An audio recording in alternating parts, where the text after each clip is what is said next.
When we did some remodeling last fall on the chimney work that you see up there on the roof, the fellow who was doing the work encountered the bees. Luckily, we have another neighbor who's a former beekeeper, had a couple of pieces of protective clothing so that he could get his work done. But pointed out that the fascia, where you see that dark hole in the top of the wall there, is where the bees are located.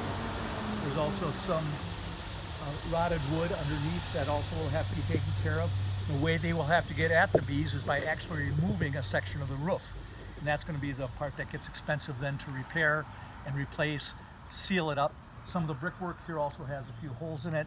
We suspect the bees will be going in and out through that as well, and that'll all have to be fixed up as well.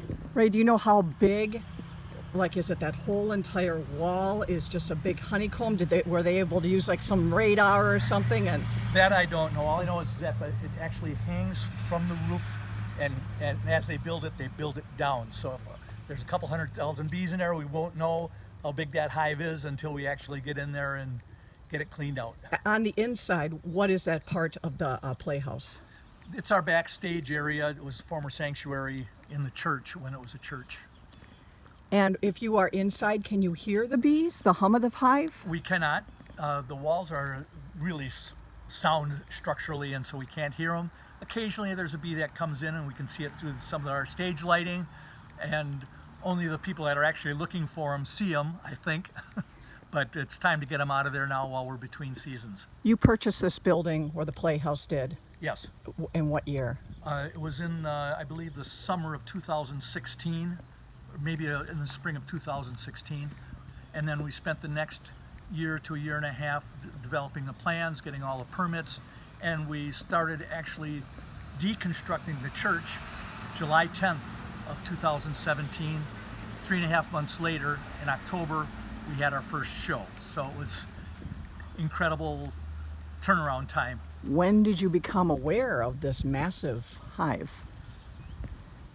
We were aware shortly after purchasing the building. The neighbors let us know. I don't know if we were made aware of it in the original purchase contract. I wasn't involved with the theater at that time, but it didn't take long for us to figure out that the bees were there. When you told the board for the Playhouse about this situation, what was their response? We want to save them. That's our number one concern. The bees you want to save? We want to save the bees. We also want to make sure that our patrons feel safe, aren't intimidated by the bees. We also want our gracious neighbors to be happy with what we're doing here. And so we want to make sure that everybody's happy all the way around. All right. So the contract, what's the schedule on removing the bees now? Well, he wants to make sure, the guy who's doing the removal just had surgery himself a couple weeks ago, and he wanted to make sure that he was going to be comfortable up there. He will have to lay on the roof, pull it up, and then vacuum from the top side. So rather than stand on a ladder with his hand over his head, it was actually, I believe, a shoulder that was had surgery done. And he said it'll probably be within the next couple weeks, he and his assistant, and make sure he's got all of his equipment in place to take care of it. So you said before the weather is still cool enough where the bees are not extremely active, but when they are, what is it like out here? I mean, can you see just a black? Well, it's not black, but there's constant in and out of the, you see them when they're active. There's no doubt about it, they are there, and lots of them.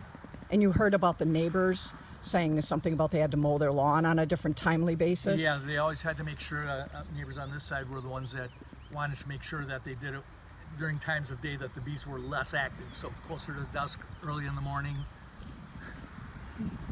All right, well, this is a unique situation for your Playhouse. It is, and we do have a GoFundMe that's active. We'd like to get people involved in it, help us save the bees. GoFundMe.com/KMP-save-the-bees.